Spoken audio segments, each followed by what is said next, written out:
Hello everyone, मैं हूं साक्षी और आज हम करने वाले हैं हमारा नया चैप्टर स्टार्ट, जो कि है 9 चैप्टर।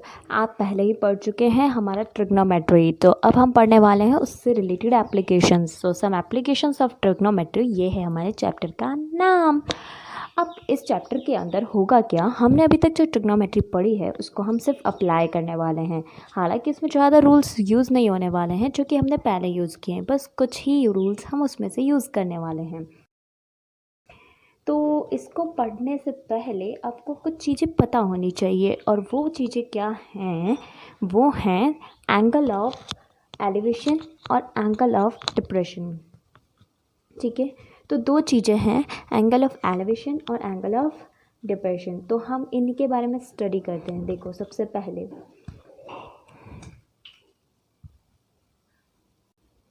एंगल ऑफ एलिवेशन क्या होता है। देखो, हम यहाँ जो एप्लीकेशंस पढ़ने वाले हैं उसमें चीज़ें ये देखने वाले हैं कि हमको कोई या तो किसी ऑब्जेक्ट की हाइट निकालनी होगी या ऑब्जेक्ट की डिस्टेंस निकालनी होगी। तो दो ही तरह के क्वेश्चंस इसके अंदर मोस्टली आते हैं।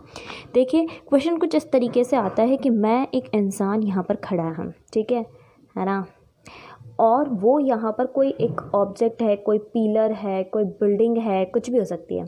ठीक है, तो ये कुछ बिल्डिंग है, इसके टॉप के ऊपर देख रहा है। ठीक है, तो इसकी आंखें उधर ऊपर की साइड देखी जा रही है, और इसको देखने के बाद में हम यहाँ से देख रहे हैं कि जैसे ये इसके बीच की, इन दोनों के बीच की डिस्टेंस दे रखी है। तो दो फैक्टर इसके अंदर आता है, एक तो डिस्टेंस और एक होती है ऑब्जेक्ट की हाइट।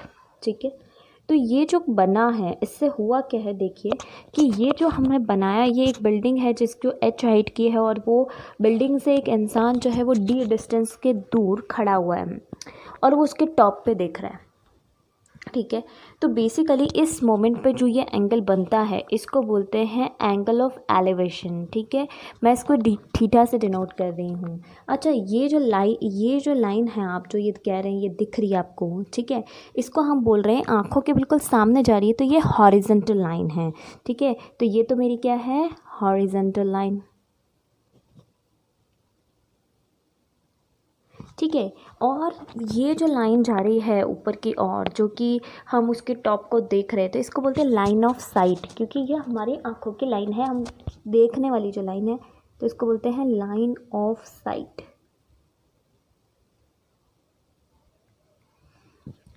ठीक है, होप आपको ये चीज़ क्लियर है। ठीक है, इसे बोलते हैं एंगल ऑफ एलिवेशन। चलिए चलते हैं अपने नेक्स्ट एंगल ऑफ डिप्रेशन पे। उसका मतलब क्या होता है और उसमें क्या चेंजेस होते हैं। एंगल ऑफ डिप्रेशन, इसके अंदर होता क्या है, देखिए इसके अंदर होता क्या है कि एक बिल्डिंग है, ठीक है, इस बिल्डिंग के टॉप फ्लोर पे कोई इंसान खड़ा है, ठीक है, और यहाँ पर कोई कार आ रही है, कोई भी ऑब्जेक्ट हो सकता है, उस ऑब्जेक्ट को ये देख रहा है। तो बस यही चेंज है इसके अंदर। ये कोई h हाइट की बिल्डिंग है, इसके d डिस्टेंस पे कोई ऑब्जेक्ट पड़ा हुआ है, और हम नीचे की तरफ देख रहे हैं, ये हमारी लाइन ऑफ साइट है। ठीक है, ये हमारी लाइन ऑफ साइट है, और ये हमारी हॉरिजॉन्टल लाइन है।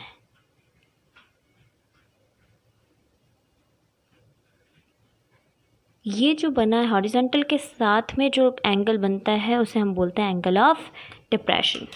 ठीक है, होप आपको समझ में आ गया हो एंगल ऑफ एलिवेशन और एंगल ऑफ डिप्रेशन में क्या डिफरेंस है। ठीक है, चलिए चलते हैं क्वेश्चंस की ओर, जो कि काफ़ी इंटरेस्टिंग है। स्टार्ट करते हैं। चलिए पढ़ते हैं एग्जाम्पल नंबर 1। देखिए, इसमें लिख रखा है, a tower stands vertically on the ground from a point on the ground which is 15 meter away from the foot of the tower. The angle of elevation of the top of tower is found to be 60 degree. Find the height of tower. ठीक है, तो कैसे करेंगे, देखिए आपको एक चीज़ बोलती गए हैं यहाँ पे, टावर जो है वो वर्टिकली खड़ा हुआ है। ठीक है, ये रहा टावर, यहाँ पे बना देती हूँ मैं ये टावर। ठीक है, इस टावर को ग्राउंड के, जो कि उससे टावर से कितना मीटर दूर है, 15 मीटर के डिस्टेंस पे, ठीक है, कोई खड़ा है। From a point on the ground which is 15 metre away from the foot of the angle of elevation यहाँ पर आपको दे रखा है। यहाँ कोई इंसान नहीं है, बस पॉइंट से दे रखा है। एंगल ऑफ एलिवेशन आपको दे रखा है 60 डिग्री, ठीक है। तो आपको इसमें क्या करना है, इसमें आपको फाइंड करनी है हाइट ऑफ द टावर। अब आपको दो ही चीज़ें हैं इसमें, ज़्यादातर जो ट्रिग्नोमेट्रिक क्वेश्चंस आने वाले हैं वो क्या होंगे, tan और cot से रिलेटेड होंगे, क्योंकि हमें परपेंडिकुलर और बेस से ही काम होता है, ठीक है। तो हमारी जो परपेंडिकुलर अपॉन बेस, क्योंकि अपनी जो ट्रिक थी पंडित बद्री प्रसाद हर हर बोले, तो उसके अकॉर्डिंग बद्री प्रसाद तो P/B हमारा tan होता था। तो यहाँ पर हमको हाइट निकालनी है इस टावर की। तो क्या करेंगे, हम लिखेंगे tan थीटा जो थी वो किसके इक्वल है, tan थीटा जो है वो इक्वल है परपेंडिकुलर अपॉन बेस के। तो tan थीटा यानी tan 60 और परपेंडिकुलर अपॉन बेस, परपेंडिकुलर कितनी है h और बेस कितना है 15, है ना। अब आप बताइए मुझे फटाफट tan 60 की वैल्यू कितनी होती है, √3। ये किसके इक्वल हो गया, h/15 के, है ना। तो अब हमें क्या फाइंड करना है, h फाइंड करना है, यानी कि हमारी हाइट। तो हाइट क्या हो चुकी है, √15 √3 metre. That's it, this is the height of tower. यही हमें करना है ना, बहुत सिंपल। चलिए चलते एग्जाम्पल नंबर 2 पे। एग्जाम्पल नंबर 2 हमें कहता है, an electrician has to repair an electric fault on a pole of height 5 meter. She needs to reach a point 1.3 meter below the top of the pole to undertake the repair work. What should be the length of ladder that she should use, which, when inclined at an angle of 60 degree to the horizontal, would enable her to reach the required position, and also for from the foot of the pole should she place the foot of the ladder. तो काफ़ी interesting question है। अब एक electrician है, उसको repair करना है fault को, और एक पोल है जिसकी हाइट हमें दे रखी है 5 मीटर, ठीक है। तो चलिए करते हैं। हमारा एक पोल है, ये रहा पोल, ठीक है, जिसकी हाइट है 5 meter. She needs to reach a point 1.3 below the top of the pole. अब उसको क्या करना है, देखिए हाइट तो पोल की 5 मीटर है, लेकिन यहाँ से थोड़ा सा ले लेते हैं, हाइट तो पूरी 5 मीटर है, लेकिन उसको 1.3 मीटर बिलो पहुँचना है, यानी कि यहाँ से यहाँ तक की, यहाँ पर उसको पहुँचना है। ये टोटल आपको 5 मीटर दे रखा है, ठीक है।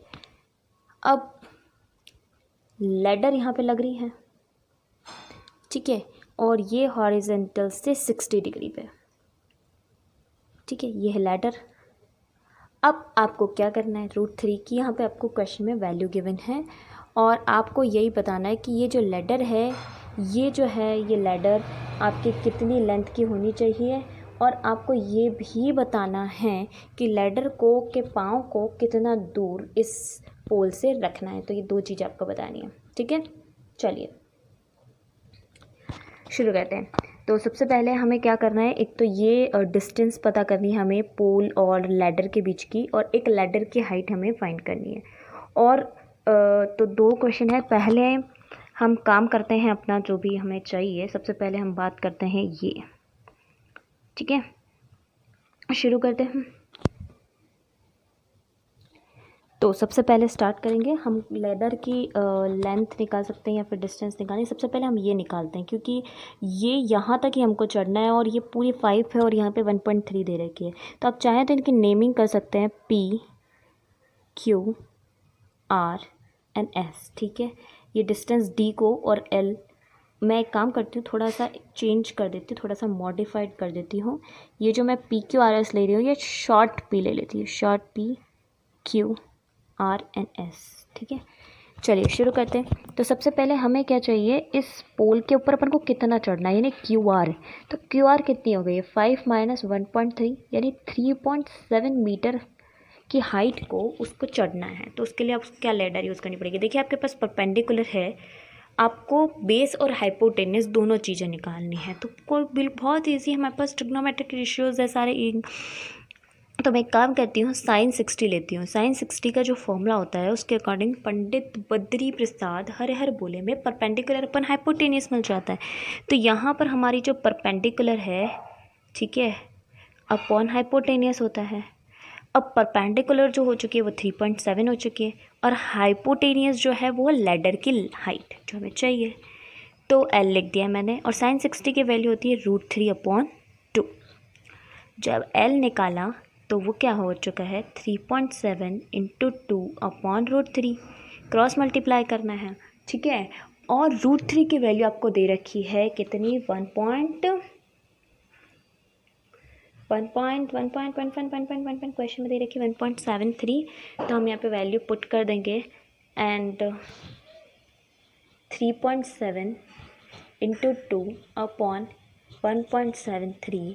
जब हम इसको सॉल्व करेंगे तो हमारे पास आंसर आ जाएगा 4.28 अप्रॉक्स में।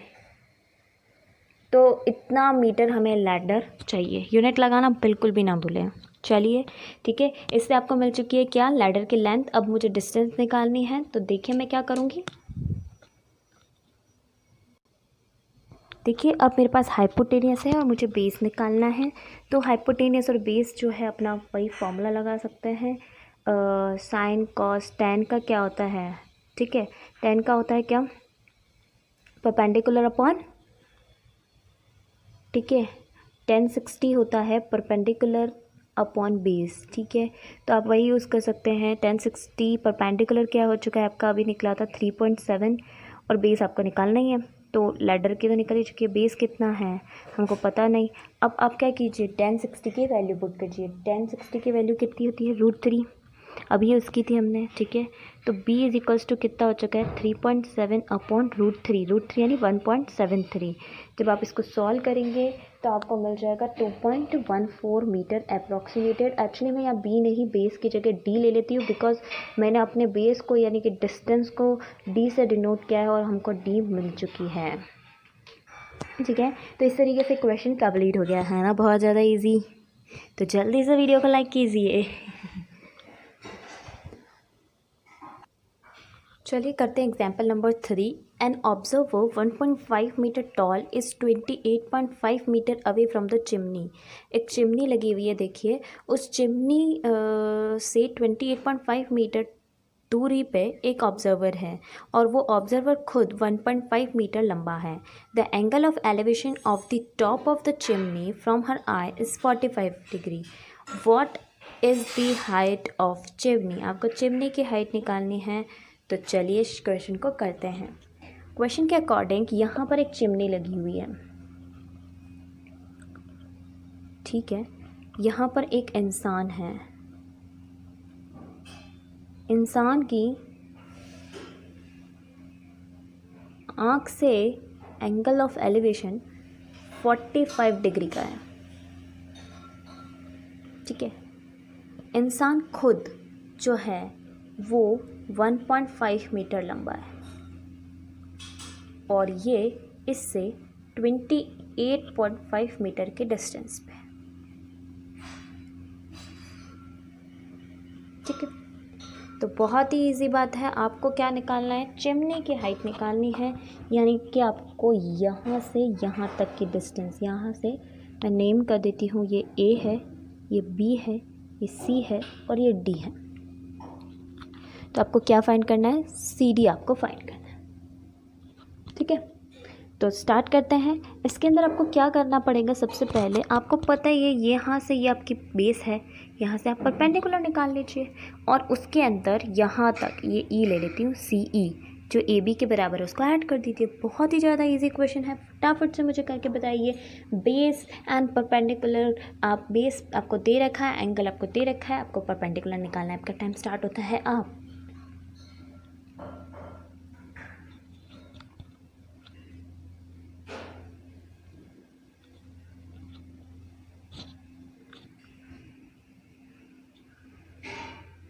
चलिए शुरू करते हैं क्वेश्चन को।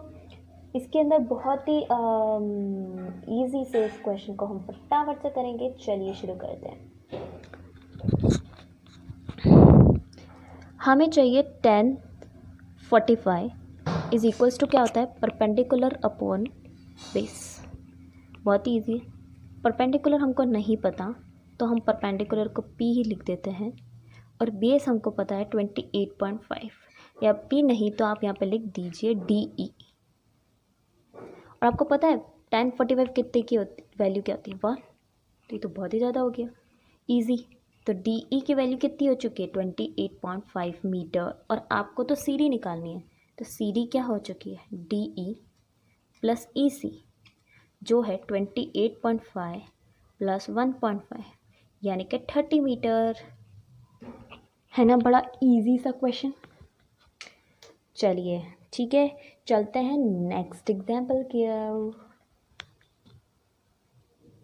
एग्जाम्पल 4 में दे रखा है, from a point P on the ground the angle of elevation at of the top of 10 metre tall building. आपको टॉल में 10 मीटर बिल्डिंग की हाइट दे रखी है और एलिवेशन एंगल दे रखा है 60 डिग्री।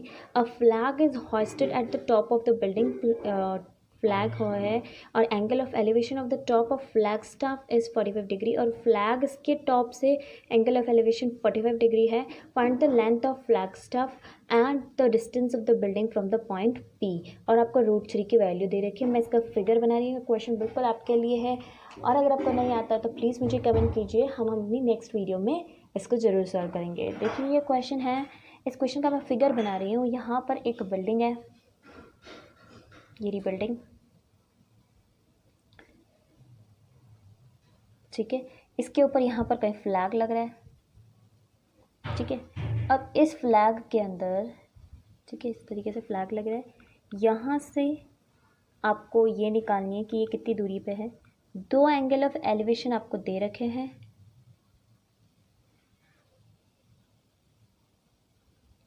एक फ्लैग के टॉप से ओवरऑल आपको दे रखा है 45 डिग्री, और एक आपको ये वाला दे रखा है 30 डिग्री। तो ये A B C, ठीक है, और ये D। तो इस तरीके से आपको इसको सॉल्व करना है। मुझे AD पता करनी है और एक B हमें C भी पता करना है। तो 2 चीज़ें आपको पता करनी है, प्लीज़ मुझे बताइए। और अगर आपको ये क्वेश्चन नहीं आता तो मुझे कमेंट कीजिए, हम नेक्स्ट वीडियो में ज़रूर सॉल्व करेंगे। अगर आपको ये वीडियो पसंद आ रही है तो प्लीज़ प्लीज़ प्लीज़ वीडियो को लाइक कीजिए, शेयर कीजिए और सब्सक्राइब कीजिए अपने दोस्तों के साथ में। Bye bye, have a good day.